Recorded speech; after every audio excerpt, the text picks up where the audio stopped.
Madam Secretary, please call the roll. Chair Scripps, Present. Commissioner Phillips, Present. Commissioner Paratek. Present. Mr. Chair, you have a quorum. Thank you, Madam Secretary. Today's meeting is being held in person, as all of the folks here know, at the Commission's office at 7109 West Saginaw Highway in Lansing. We are also hosting this meeting remotely, as anybody joining us remotely knows, using Microsoft Live Event. It is compatible with all browsers except Safari. Telephone relay service is available through the phone option. If you are participating via the live stream, you may also turn on the live captions by clicking on the closed caption or CC button in the lower right corner of the screen. As indicated in the notice for today's meeting, if we lose the remote connection, the Commission will not recess. The meeting will be recorded and available for future reference on the Commission's website. In addition, the Commissioners can receive comment via mpsc_commissioners@michigan.gov. For reference, this email is also included in the Q&A feature on the live stream event on your computer and in the meeting notice. We will have an opportunity for the public to make comment as provided in the agenda. A few notes about this.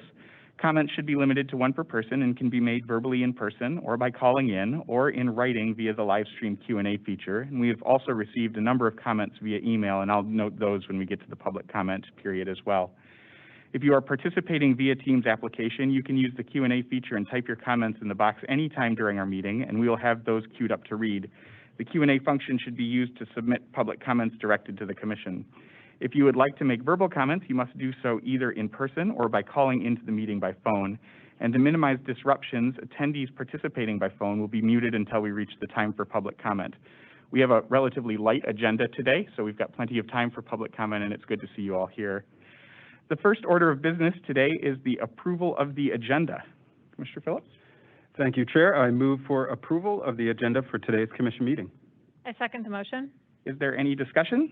We will now have a vote on the motion to approve today's agenda. All those in favor of the motion say aye. Aye. Aye. Aye. Any opposed? The motion carries by unanimous vote. The agenda is approved. The next item of business on the agenda is approval of the minutes from the July 27, 2021 Commission meeting. I move for approval of the minutes from the July 27th, 2021 Commission meeting. I second the motion. Is there any discussion? We will now have a vote on the motion to approve the minutes from the July 27, 2021 Commission meeting. All those in favor of the motion say aye. Aye. Aye. Aye. Any opposed? The motion carries by a unanimous vote. The Commission meeting minutes of July 27, 2021 are approved. The next item of business on the agenda is the approval of orders and minute actions on the consent agenda, and today the Commission is assisted by Staff Attorney Barb Kunkel. Ms. Kunkel. Good afternoon. Today's consent agenda consists of 5 electric matters, 2 gas matters, and 1 steam matter. The proposed orders and minute actions for these matters have been thoroughly vetted by the Commission's technical and legal staff and are ready for your approval. Thank you. I move for the approval of the orders and minute actions on the consent agenda. I second the motion. Is there any discussion? We will now have a vote on the motion to approve the orders and minute actions on the consent agenda. All those in favor of the motion say aye. Aye. Aye. Aye. Any opposed? The motion carries by a unanimous vote. The orders and minute actions on the consent agenda are approved. I recognize Ms. Kunkel. Item 4A1 is case number U-21032, which involves the implementation of Federal Energy Regulatory Commission Order number 841 regarding energy storage resources. The order before you summarizes the comments filed in this case and provides guidance on how the Commission will proceed with facilitating the participation of electric storage resources for the regional transmission organization and independent system operator markets. Thank you, Ms. Kunkel. I move for the approval of the order in case number U-21032. I second the motion. Is there any discussion? Yeah, I'd like to make a few comments. First of all, I'd like to thank the participants in the docket for this order for their comments. As we can see all around us, the electric landscape is changing in many ways, and reliability, resiliency, and flexibility is becoming more important. On top of that, energy storage is becoming more economic. It's vital that we utilize all the tools in our toolbox for addressing the changing energy landscape and increasing need for on-demand, flexible, and resilient resources. Realizing the full value stack of energy storage resources to address these issues will be important, including capacity enhancements for renewable energy sources, peak shaving and demand response services, support for electric vehicle integration, frequency regulation, voltage support, non-wires alternatives, and substation capacity management, among many others, both at the wholesale and retail level. I also want to recognize the importance of working together to develop these solutions. Electric utility or distribution company-led pilot programs would aid in assessing viability and lowering risk of implementation while driving innovation and value for customers. I'm encouraged by the comments gathered by this process, and am looking forward to any innovative and beneficial pilot programs put forth by investor-owned utilities for tariffs that provide pathways for the deployment of energy storage resources within our state. Thank you. Thank you, Commissioner Peretick. Is there any additional discussion? Seeing none, we will now have a vote on the motion to approve the order. All those in favor of the motion say aye. Aye. Aye. Aye. Any opposed? The motion carries by a unanimous vote. The order in case number U-21032 is approved. The next item on our agenda is an update of the Michigan Public Service Commission's Diversity, Equity, and Inclusion Initiative. And joining us today are initiative leaders Shatina Jones and Al Freeman from our staff, who will update us on the efforts over the past 12 months. And I recognize Ms. Jones and Mr. Freeman. Thank you. Good afternoon, Chair Scripps, Commissioner Phillips, and Commissioner Peretick. My name is Shatina Jones, and I work in the Telecommunications Division. Joining me and presenting today is Al Freeman from the Energy Resources Division. Today's presentation will update the Commission and staff on our achievements and successes over the last year. On July 22nd, 2021, we celebrated the one-year anniversary of the Michigan Public Service Commission's Diversity, Equity, and Inclusion Initiative, led by me and Al Freeman. Summer 2020 challenged the United States with tragic murders of George Floyd, Rayshard Brooks, Ahmaud Arbery, and Breonna Taylor, amongst others. A renewed national dialogue about issues of race, equity, and inclusion took hold. On June 17, 2020, the commissioners acknowledged the killings and asked staff to think about how these events and the issues of race affects and involves us all. They challenged staff to identify and address these systemic injustices as a critical component as energy and telecommunications regulators. An initial step was taken to promote DEI by updating the Commission's bylaws in February 2020 to include a non-discrimination policy as an employer and a regulator. Steps were organized to address diversity, equity, and inclusion at the MPSC by working with an internal team of commissioners and staff to comprehensively examine the Commission's practices and opportunities to promote diversity, equity, and inclusion in a fundamental, meaningful manner. From this conversation, a staff-driven effort emerged. The Planning Committee drafted a diversity, equity, and inclusion mission statement for the Michigan Public Service Commission. The Commission approved the following language you see here on the slide and can be found on our public-facing website. DEI leadership created and then conducted an internal diversity and inclusion survey to get a baseline of staff's attitudes and workplace experiences. These results drove the group's actions forward. We also determined the need for several subcommittees to help focus on important areas that were highlighted in the survey. We also launched the Research and Methodologies group. Jennifer Brooks and Al Freeman served as leads for this initiative. This group convenes quarterly in small groups to further the MPSC's diversity, equity, and inclusion education and conversations. To date, the group has read and discussed these 3 books and even had the authors of Wounds, who are also Michigan natives, join us for the final conversations. The group's recent accomplishment includes the creation of the subcommittees listed above. We had a 100% participation rate for the state of Michigan bias training. Key staff participated in the Vaccine Hesitancy Roundtable, the DEI staff survey that provided us with the framework for the entire program. We removed the personal identifying information from resumes as part of the non-biased pilot programming and implemented ongoing listening sessions using the survey data. We identified key discussion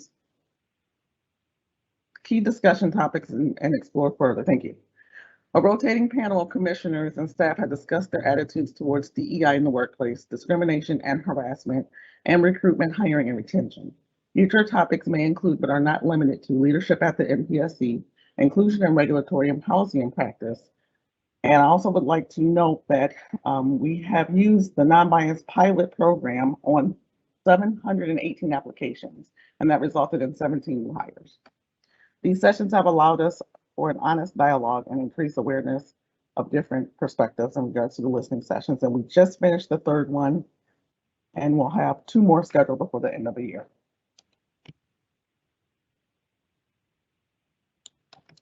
The Communications Subcommittee is led by Julie Ginneman. This group has been working to create a media toolkit and updating the internal intranet calendar with DEI-related dates and activities. Additionally, the group is developing content for the MPSC website and social media accounts. The group is also planning to work with external organizations on policies that affect communities facing disparities. Lastly, the group is looking to create a monthly one-page DEI newsletter. Good afternoon. The Employee Resource Group Subcommittee is led by Matt Champion. This group is looking to revitalize the MPSC's Affinity Group program. These groups are grassroots groups formed by employees that share common interests, connecting a diverse array of backgrounds and experiences. The application process is being simplified and will relaunch in the first quarter of 2022. The Hiring, Recruiting, and Retention Committee is led by Leslie Thomas. This group has created training on classification and career advancement. The MPSC participated in a successful pilot program that removed personal identifying information from resumes when reviewing new hire applications. This process has been utilized since the beginning of January 2021. The group is also working on creating exit and stay interviews to survey staff to help obtain metrics and information about staff retention. The Management and Staff Training Subcommittee is led by Cheryl Kirkland and myself. This group focuses on identifying, promoting, and conducting training opportunities for staff on harassment, diversity, equity, and inclusion. The Planning Subcommittee is led by Christine Adams. This group developed the previously mentioned DEI mission statement and also is working on creating a roadmap to guide the MPSC DEI efforts going forward. The next work group is the Policy and Regulatory Subcommittee. It is led by Sarah Malkoff and Cheryl Kirkland. This group is principally organized around a key goal identified in the Michigan Public Service Commission's current strategic plan.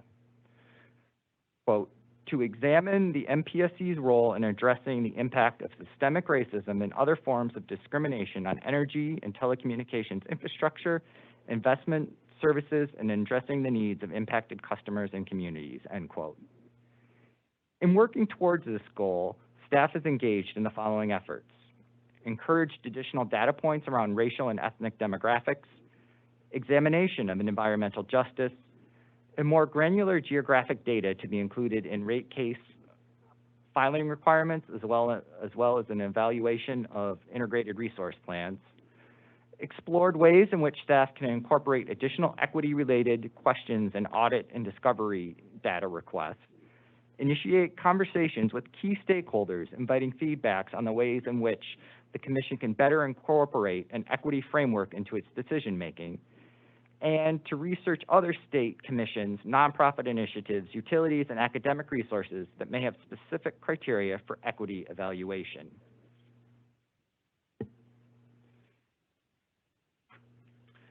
The DEI team has also met with several external stakeholders to learn about DEI best practices. We've also begun to implement some of these lessons in our own internal efforts. Multiple members of the DEI team participate in DEI committees organized by the Department of Licensing and Regulatory Affairs and the Executive Office of the Governor. For year 2, the DEI team has several key goals. Going forward, we will work to increase staff participation. We intend to expand learning opportunities and recommendations to all staff through activities and available training. Additionally, we will continue to evaluate policies for equity and inclusiveness, both internally and externally. The group is already scoping out its 2022 calendar. If you have any questions or comments or suggestions, please feel free to reach out to either Shatina Jones or myself, Al Freeman, and our email addresses are on the screen. Thank you very much, Commissioners. Thank you, Mr. Freeman. Thank you, Ms. Jones. Commissioner Phillips, I believe you have some Yeah, comments. just really brief comments here. Ms. Jones and Mr. Freeman, thank you so much for helping to lead this effort. I mean, just going through the presentation, it's truly tremendous what you all and our staff who have participated in this initiative have accomplished over the past year, not only in creating positive impacts within our organization, enhancing our ability to have a more inclusive workplace that now has the ability to broaden the pool of applicants for internships and employment opportunities with the Commission, but also for now being really an exemplar agency within the state of Michigan ecosystem as it relates to diversity, equity, and inclusion. So just wanted to again, thank you all for the great work that you have done over the past year.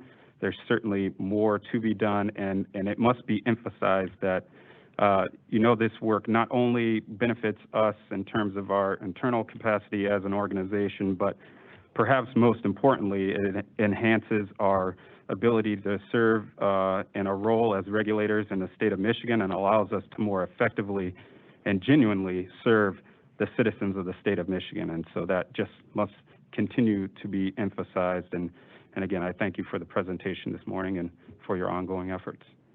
Yeah, and I'll be very brief, but I would just echo that, and thank you, Commissioner Phillips. Really, one of the lessons that Ms. Jones shares with us every time we have these conversations is that we need to get comfortable being uncomfortable. And this last year has certainly been that. But I want to thank Ms. Jones and Mr. Freeman, and really the folks all across the Commission in each of our 8 divisions have stepped up and really led this and put their passion into making our organization a better place to work, but also more effective at our job in overseeing critical infrastructure in the state of Michigan. I also appreciate the willingness of our staff in the discussions that we've had to really be honest, to assume good faith, and to be vulnerable. These have been often difficult conversations, but I know that they've made us better, and I'm excited about the work that comes from here. So again, thank you for your willingness to step up and lead some of these difficult conversations to get all of us a little more comfortable being uncomfortable, and for laying the groundwork for the work to come. And again, I think it will make us a better employer, a better place to work, and ultimately better at our jobs regulating energy and telecommunications. We have now reached the time reserved for members of the public to address the Commission. As mentioned in the notice for today's meeting, we will take public comments in the following order. First, individuals attending in person. Next, written comments from individuals using the Microsoft Teams live stream Q&A, then verbal comments from individuals submitting names in the Q&A feature who have called into the meeting and indicated an interest in speaking, and then finally from individuals participating only through the phone option. If anyone attending in person desires to address the Commission, please come to the microphone. We've got a number of folks, and I think that I've got the order right. So Maria Taylor from the Farmington City Council, I think, is here. Hello.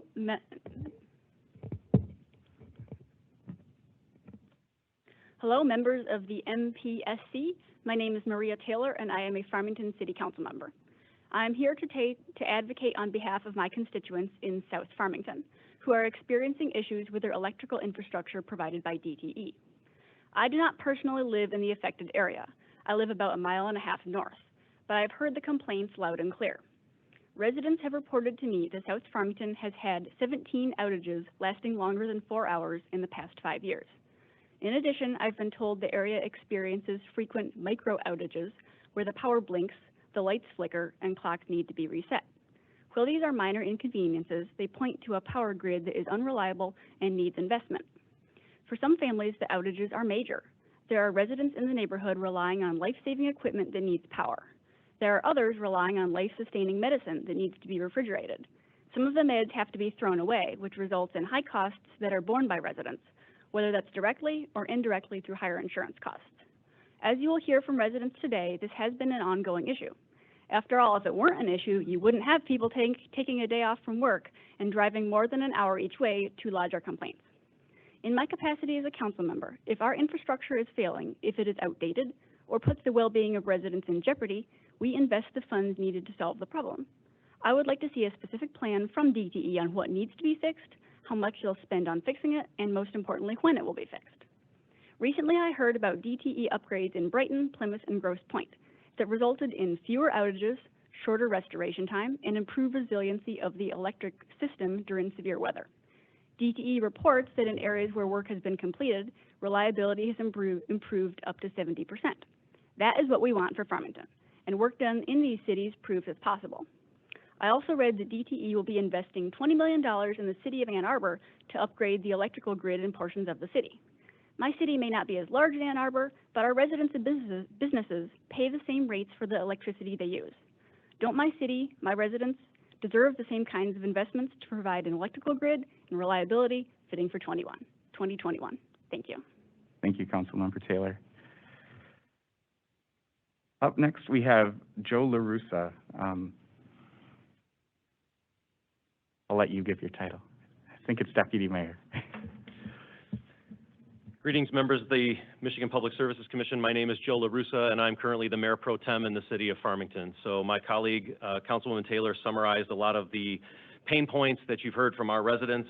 I'm here to talk a little bit more about what I see as possible solutions and recommendations that the MPSC could make to our state legislature. For one, I do live in the affected neighborhood. I can attest to the frequency and duration of the outages, and probably the most infuriating aspect of it is that it's very localized. We're on a specific circuit that if you look across the street, the power's on.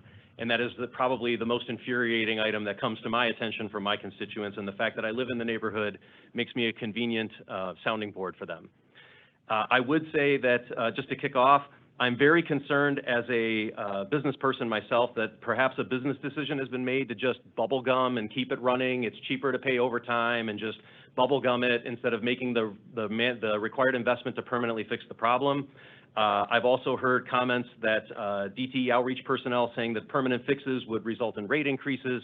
And examining DTE's financials, their net income in 2020 was $1.37 billion, and earnings before interest, taxes, depreciation, and amortization was $3.58 billion, indicating to me that there's ample cash available to make the investments required to permanently fix this problem. Possible remedies. I would highly recommend that the MPSC consider recommending to the state legislature revisions to Section 460.722 of the Service Quality and Reliability Standards for Electrical Distribution Systems.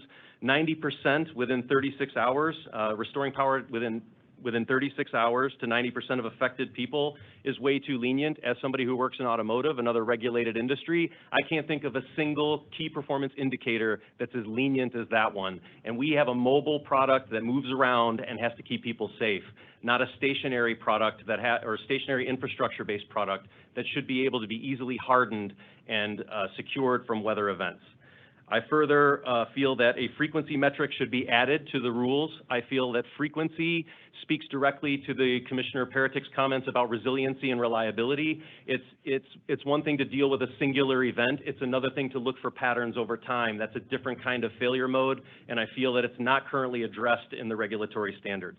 I would further recommend considering changes to the technical standards for electrical service, or at least scrutinizing and opening a case against DTE on this basis. The utility line clearance program is clearly inadequate. I have multiple pictures from multiple residents of tree branches touching lines, other things impeding the electrical infrastructure, animals that can cross and potentially short various pieces of hardware. Spot checking, field crew evaluations, and a lack of transparency is really not indicating to me that the clearance program is robust. Finally, I would ask for the following remedies if any case were ever to be opened or if we were to escalate to a formal complaint. I would like to see a comprehensive grid maintenance and upgrade plan with dates and detailed actions. a rate freeze until this plan is substantially completed, meaning greater than 90% complete. Whole home generators or other countermeasures for our most vulnerable residents who you have heard about from my colleague, Councilwoman Taylor, and you'll hear from some of the residents, and a one-time lump sum rate rebate of $1,500 per household to compensate for losses borne by the residents in South Farmington. Thank you for your time. I appreciate you listening to our comments today. Thank you, Mayor Pro Tem. I have Robert Lindo next. Hello. Obviously, I'll take my mask off for a minute. My name's Robert Lindo, and I live in this neighborhood in Farmington. I apologize for my glasses. I actually ran mine over this morning. So, it's a long story, which I won't go into and bore you with. Mine are also falling off. If you It's pretty embarrassing. But anyway, we lived in this neighborhood now since 1994, so 27 years.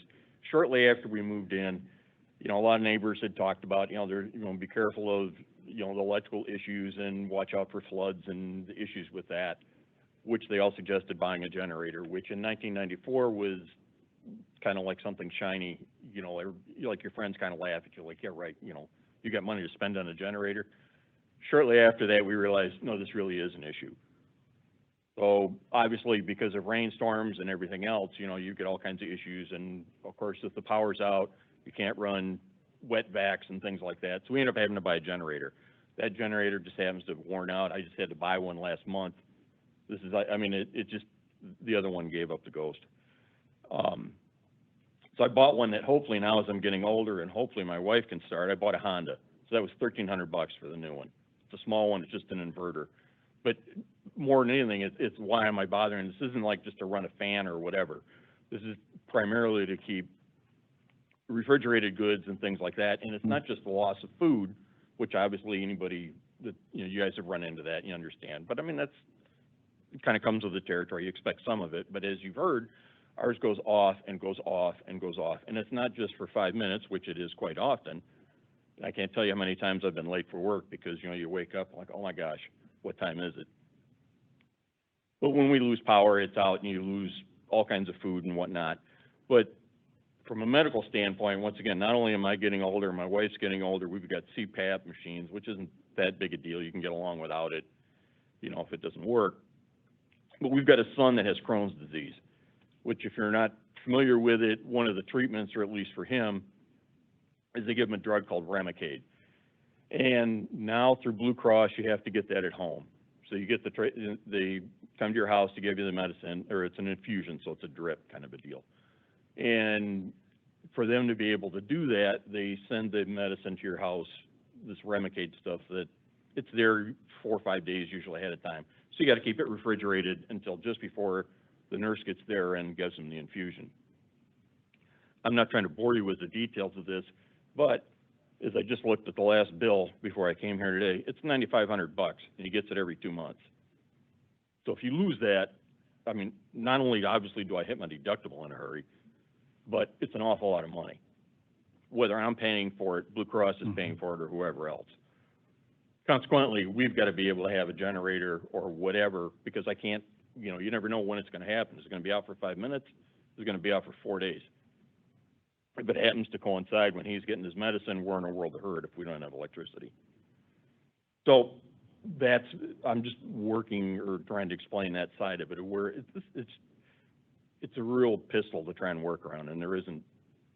I don't know what if there's an easier answer like Joe or Maria have brought up. It seems to be an endemic problem. What's wrong with it? I'm an engineer. I get it that mechanical things break. There's a lot of things in life that you just can't control. But this just seems to be over and over and over.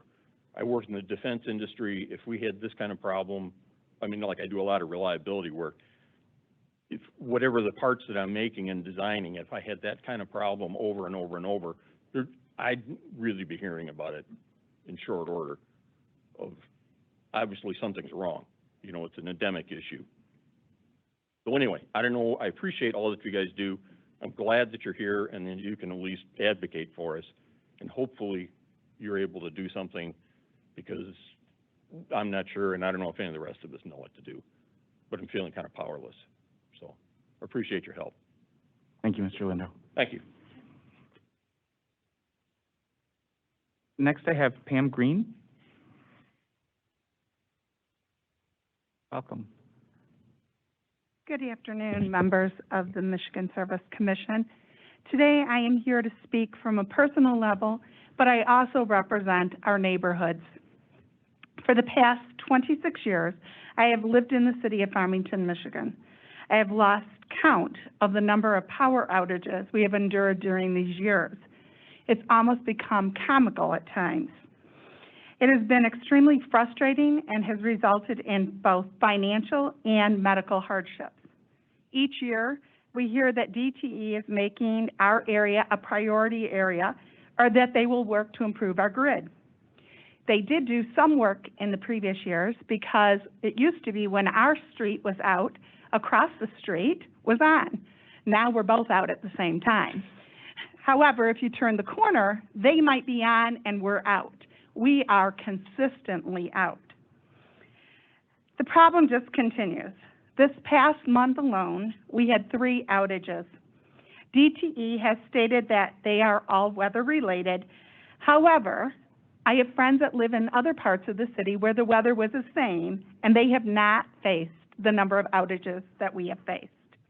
In fact, I have a niece and a daughter who both own homes in the same neighborhood in which I live, and neither of them were out all 3 times during the last outages.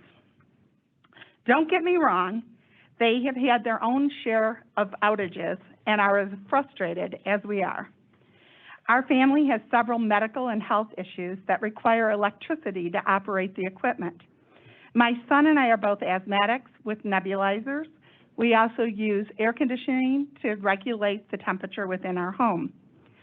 My husband and I both have sleep apnea and use a CPAP machine.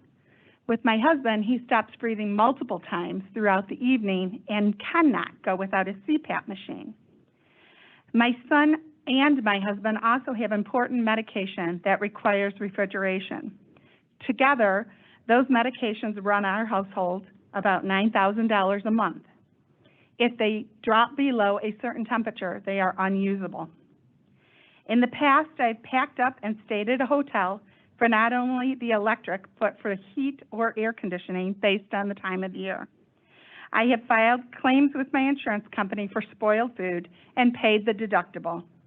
We previously purchased a generator and just this last storm purchased another new one. During the past storms, we calculated we spent $1,000 for the generator, $2,000 for extension cords, contracted an electrician to do a hookup for the generator at $575. We threw out well over $500 worth of food. We purchased $100 of gas for the generator and bought several new lanterns and batteries for approximately $150. Combined, that's over $2,525. When I went up and spoke to the DTE representatives, I was told that there were solutions, but it would result in significant rate increases to the consumers.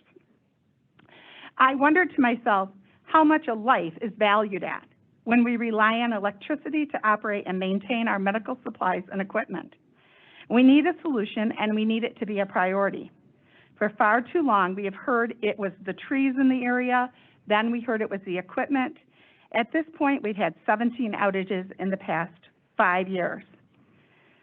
Whether the reason is weather, equipment, trees, or something else, we ask that you open a case on our behalf with DTE to permanently correct the situation, drastically improve our circuit, and prevent further weather-related outages to the maximum possible extent. I also will add that a neighbor conveyed to me during the last outage, when the DTE trucks did arrive, they were stationed inside of their vehicles. When he approached and asked what they were doing, they said it was toward the end of their shift and they were waiting for the clock to run out. That's an unacceptable answer to those of us relying on their source. I also lastly want to share a tragedy that occurred during the last power outage in our neighborhood. Our neighbor who had relied on oxygen was using a generator to power his oxygen. Both he and his wife began to feel sick. They realized that the generator was too close to the window. They were being poisoned by carbon monoxide. They moved the generator, but unfortunately, it was too late for him. This was enough to exacerbate his condition, and he passed away the next day. We appreciate your time and want to thank you for considering our concerns and the impact these outages have on us personally. And hopefully, there will be a long-term solution. Thank you. Thank you, Ms. Green. Next, we have Ann Wardle.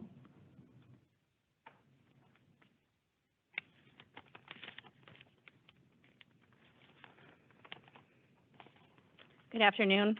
Afternoon. I'm actually here to speak on behalf of my father. Sorry, I might cry. It's difficult for him to travel, so he couldn't be here today.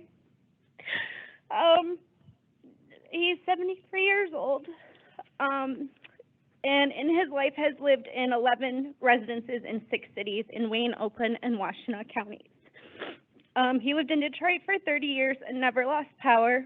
He lived in Redford for 4 years and lost power one time for a brief period. Lived in Southfield and lost power once for a brief period. My parents purchased their home on Meadowlark in Farmington in 1988 and have lost power so many times they cannot count. The power losses are long and extensive. My father is on an oxygen tank 24 hours a day. His oxygen concentrator relies on electricity to operate. He has a portable concentrator that relies on rechargeable batteries, and without charging, the batteries have a life of 6 hours. Insurance mandates that he's only allowed 2 oxygen cylinders. Each is good for about 4 hours. Combined usefulness of cylinders and a fully charged portable concentrator is 14 hours. Our last 2 power outages have been in excess of 20 hours. The first outage, we packed him and my mother with the large, heavy concentrator, and they stayed with my sister in Livonia. The second time, they went to a medical supply store and cried for mercy and were given 4 extra tanks that would cover the estimated time until the power was restored. The oxygen provided by the portable concentrator is not as effective as the oxygen from a large concentrator or a tank. If my dad is asleep while he's connected and the power goes out, he does not know that the tank is depleted or that the power has gone out until he wakes up gasping for breath. At that point, we've had to, it's almost like Grey's Anatomy trying to work in the dark to reconnect him to another tank, and typically when it happens, it takes him 2 to 3 days to recover. He almost never leaves the house anymore because it exhausts him to do so, and for the sake of his health, anything that can be done to prevent these power outages, my family would really appreciate. Thank you. Sorry, I cried.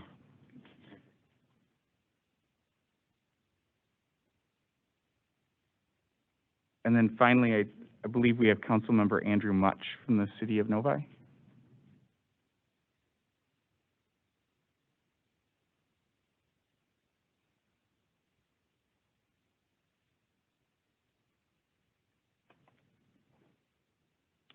Good afternoon, Chairman Scripps and members of the Public Service Commission. My name is Andrew Mutch. I am a council member with the city of Novi.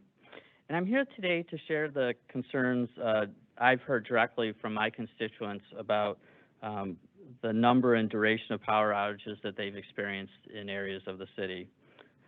Similar to what you've heard from our neighbors in Farmington and Farmington Hills, areas of our city have experienced what by DTE's own admission are an above average number of outages, some of those lasting multiple days. While I recognize that when the winds blow, outages can occur that are beyond DTE's control, what's more concerning to me and to my residents are those days when the winds don't blow, but the power still goes out. Likewise, the duration of some of these outages have been quite lengthy, something I experienced myself personally several years ago. DTE's power grid is a critical piece of our city's infrastructure. And when the power goes out, it disrupts the daily life of Novi residents and the work of the Novi business community. This past month, a representative from DTE appeared before the Novi City Council, promising to share information about DTE's response to recent outages and planned improvements. And while I appreciate that direct contact from DTE and appearing before the City Council, having served for almost 16 years on the Novi City Council, I've heard many promises from DTE about better service for residents, and yet the outages continue. I'm an advocate for collaboration, and I'd like to consider DTE as a partner. From Novi's perspective, we need DTE to do a better job of addressing reliability and redundancy in their power grid. As a partner, DTE needs to share more specifics about their planned improvements and a specific timeline for future investments in our city. We as a city don't have the authority to require DTE to make these improvements. At best, we can beg and cajole for them to do a better job, but ultimately we are dependent on them to do the work that is necessary in our city. But you as the commission do have the authority and the power to make DTE be a better partner with our local communities. And I will say, it's just not us in the city of Novi, it's not just the folks in Farmington and Farmington Hills, although we've all been affected in a similar way. But I would say from the local perspective, every community that's experiencing these kinds of situations needs to know that they can look to the commission to be that oversight to the utility to ensure that they're doing the work that they need to do. And I think instead of representatives appearing before our city councils and township boards and making promises, we need more specifics. We need that are local to our communities so that we know that while maybe in the short term the power will still, we still have those situations, that long term DTE has a plan that is specific to our community, that has details and timelines that we can share with our residents to ensure that they're continuing to invest and improve the power grid and ultimately the power service in our community. I thank you for your time and attention today, and I appreciate your consideration to those concerns. Thank you. Thank you, Councilmember Much. Do we have anybody else here today who wants to address the commission in person before we go to the lines? Okay. Well, thank you for those who have commented. I'll say a few words after we get through the public comment period. We're now going to turn to public comments through the remote options. Again, if you would like to make a comment and have access to the Teams live stream Q&A feature on your computer, please enter your name and your comment, which will then be read aloud to the commissioners. This feature is available on the right-hand side of the control bar next to the mute button. And as a reminder, the Q&A feature is intended for public comments directed to the commission, not to engage with other participants or to respond to their comments. After taking any comments through this feature, we will open up the phone line for those who have called into the meeting and would like to address the commission verbally. If you want to be queued up for verbal comments, please enter your name in the live stream Q&A feature and indicate that you wish to make a verbal comment, but please do not include your written comment as this will avoid duplication. I will call on these names in the order received, and after hearing from those individuals listed in the Q&A, we will ask if there are any comments from individuals who are on the phone line but not utilizing the Q&A feature. Please note that you can only make verbal comments by calling into the meeting. When it is your turn to speak, press *6 on your phone to unmute. As a reminder, this public comment period is for commissioners to listen to comments and concerns and not to answer specific questions. If you're willing, please indicate your name and where you live when providing comment so that we have that for our records. And please limit comments to one per person and keep them brief, no longer than 3 minutes, so that we have a chance to hear from all who would like to comment.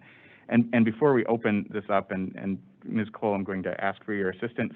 With this, as usual, I want to note that we've had a number of written comments that were submitted also from residents in Farmington who were not able to attend. So in addition to Ms. Wardle and Mr. Lindo, who also submitted written comments, Ashley Klaus, Elizabeth Putt, Michael Chisholm, Paul and Diane Runyon, Mark and Pam Perry, Timothy Wardle, Mark Jalaba, Ryan Smith, and Pam and George Wright all also submitted, all from Farmington, all also submitted written comments, and we've had a chance to review those as well.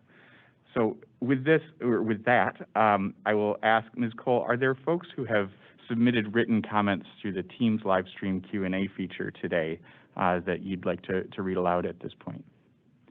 Yes, Chair, we have received a comment from Jeffrey Mcgowan. Mr. Mcgowan says he is a Farmington resident who works from home and has lost time and money due to frequent power failures. He was unable to attend today's meeting, but echoes all that Joe and Maria said. He is in the Meadows subdivision and his power will go out on Bluebird days. This is not about storm damage, it is about infrastructure. Thank you, Mr. Mcgowan, for your comment. And there are no other written comments in the chat at this time. Thank you, Ms. Cole, and thank you, Mr. Mcgowan, for those comments. Ms. Cole, do we have anybody in the chat who has indicated an interest in providing verbal comment through the phone line? Not at this time. Okay. At this point, we will open up to anybody who has called into the meeting but hasn't sort of indicated through the Teams feature that you're there, and we'll take you sort of in the order that I hear you. So if we have folks who are interested in making public comment at this point through the phone line, you can press *6 to unmute yourself, and we'd like to hear from you.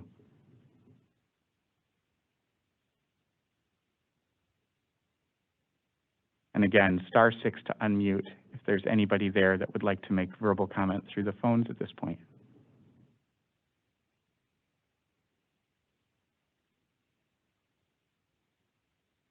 And I'll try it one more time. I know how hard it is for me to get off of mute through the phone line sometimes, but *6 if you're on the phone and would like to make verbal comment.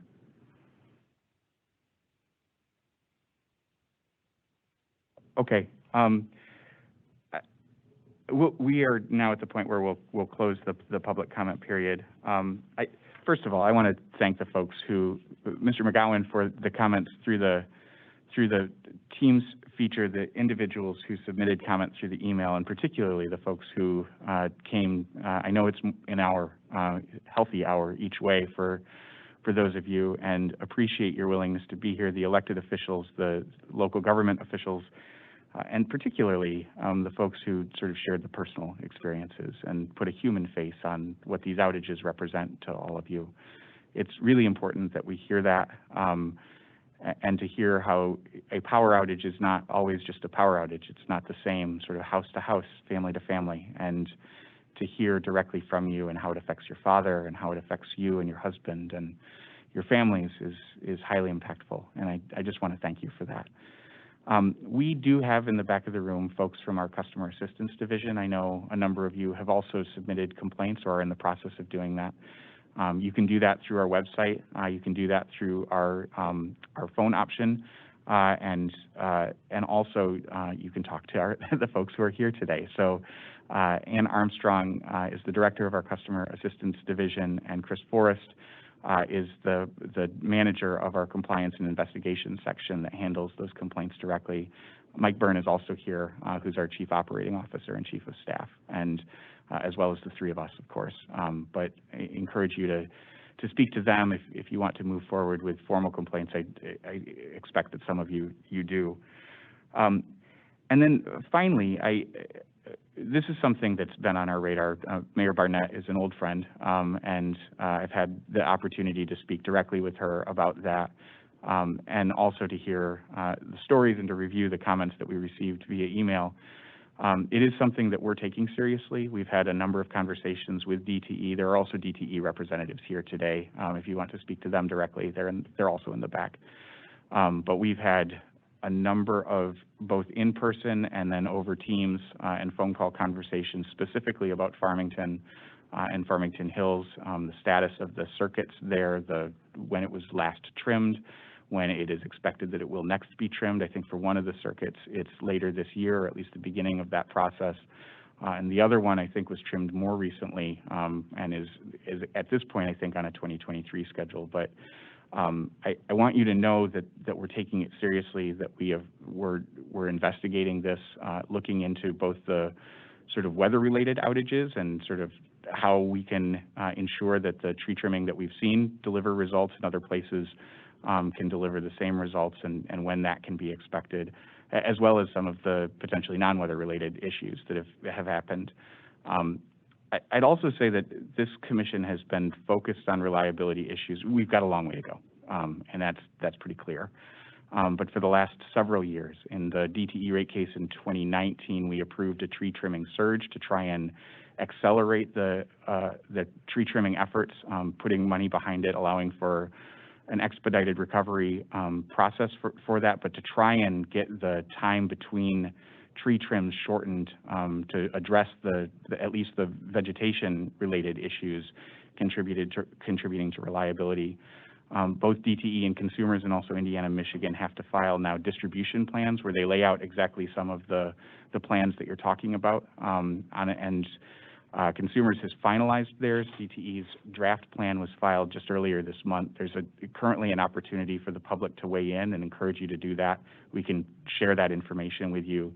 But in terms of whether the plan, what they've laid out in their 5-year distribution plans sort of is consistent with what you'd like to see done, and they will finalize that plan next month, and it provides more transparency into sort of evaluating the reasonableness of specific investments that then show up in their rate cases.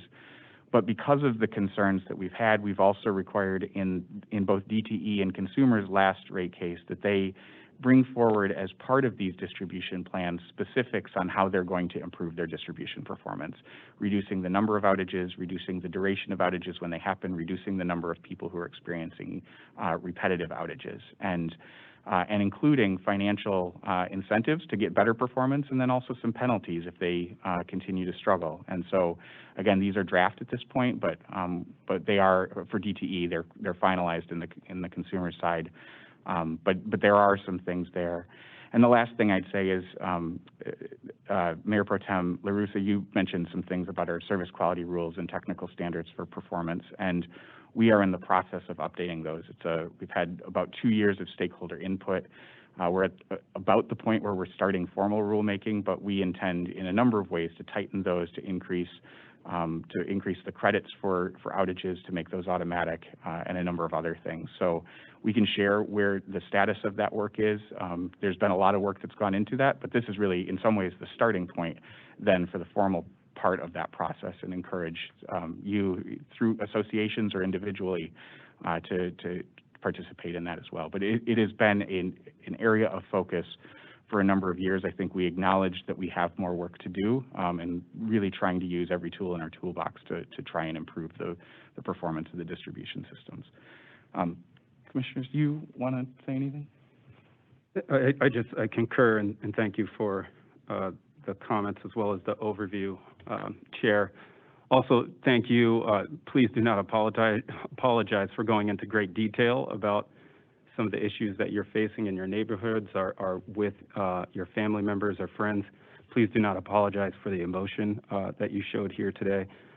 It is incredibly important for us to hear what are the impacts of these outages from a localized street-by-street, neighborhood-by-neighborhood level. And so for you all to make this trip is just very important to us to hear, even during these difficult circumstances, that word face-to-face, and just want to thank you for that. To the Chair's point, this has been an increased focus of the Commission over the last several years, but particularly over this storm season. It has been a very, very violent and extreme one, especially for the state of Michigan, but for other places across the globe. And so I will just say that this is a priority for us to not only address some of the historical outages and impacts that you all are facing in regards to the distribution system and the circuits that your homes or your friends and families' homes rely upon, but as we look forward, and just this week, the Intergovernmental Panel on Climate Change has stated in their recent report that the globe is locked into kind of 1.5 degrees Celsius of increased warming over these next 2 decades. And so it's not only about addressing the historical impacts that your neighborhoods have experienced, but also how do we harden, adapt, prepare our energy system for the looming increased severity of extreme weather as we go forward. And so that is really the balance that we're trying to strike, is understanding how to address those historical nature of these outages, prepare our system and adapt it for what is to come, and also balance that with the potential rate impacts on customers throughout the service territory. So again, just thank you greatly for taking the time to be here, and certainly we have time to speak with you all before you leave here today. Yeah, just wanted to echo some of the comments made by my fellow commissioners, and also say thank you for coming. I know that it's not easy to take this time out of your day and to make that drive, and to come and speak in front of us. It's meaningful, and I want to thank you for doing that. And also, I want to echo the comments that we are taking these issues very seriously.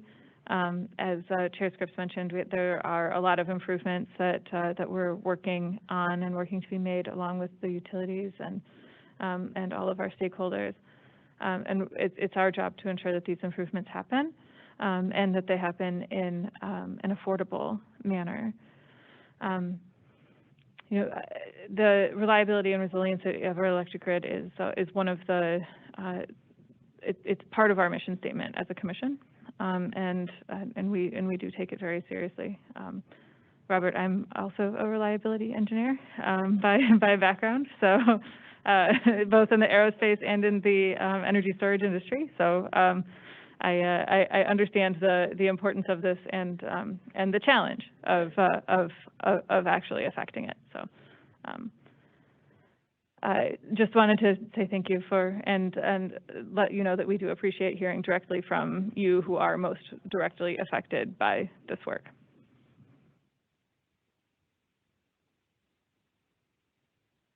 I think before we close, any announcements from either of you? Okay, just two things on my end. One is, the theme of the day, the theme of the summer, but we saw this time more concentrated in consumers and other utilities, but 200,000 folks out last night. As a result, I live in northern Michigan. Driving down today, there were roads closed, trees hanging on bridges, wires down. And so I just encourage folks to be safe out there, to give space to the line workers who are working to restore those systems, and to make sure that that if you do have concerns about your power quality and the outages, contact your utility, but also contact our Customer Assistance Division, who can help point you towards the resources that we do have available. The second is, today the Clean Jobs Midwest released their annual scorecard for clean jobs across the region, the number of states that make up the Midwest, and found that even after a rough year, there was a slight increase, 3% across the region in clean energy jobs, and that's for a total of 677,000 folks in the Midwest working in clean energy. For Michigan, not surprisingly, it was a tough year. We saw a 10% decline, 9.5% drop from 2019, the first year-to-year decline since Clean Jobs Midwest began tracking Michigan a number of years ago. But we still have 113,456 individuals in Michigan working in the clean energy sector. And to put that in perspective, that's more than the number of lawyers, accountants, auditors, web developers, and real estate agents in Michigan combined. The highlight of that is, though we saw a 9.5% drop over the year, in the second half of the year, the clean energy sector in Michigan grew by 20.4%, exceeding the state's overall economy job growth during that period. So some momentum coming into 2021. And not surprisingly, we saw a pretty strong performance in the advanced transportation space, including 3.8% job growth in hybrid vehicle manufacturing and 6.3% job growth in the electric vehicle manufacturing sector. Nearly 20% of jobs are located in rural areas, while cities like Detroit and Grand Rapids are some of the largest hubs, and we also saw 1 in 10 of the clean energy jobs being filled by a veteran. So a number of good data points there. Obviously, we see significant growth to come in this space, and particularly given the robust second half in a difficult 2020. So just wanted to highlight some of the findings from that report before we close today. Our next meeting is scheduled for Thursday, September 9th, 2021 at 1:30 p.m. And with that, we'll close. Is there a motion to adjourn, Commissioner Phillips? I move to adjourn today's commission meeting. I second the motion. We'll now have a vote on the motion to adjourn the meeting. All those in favor say aye. Aye. Aye. Aye. Any opposed? The motion carries by unanimous vote. The meeting is adjourned. Thank you.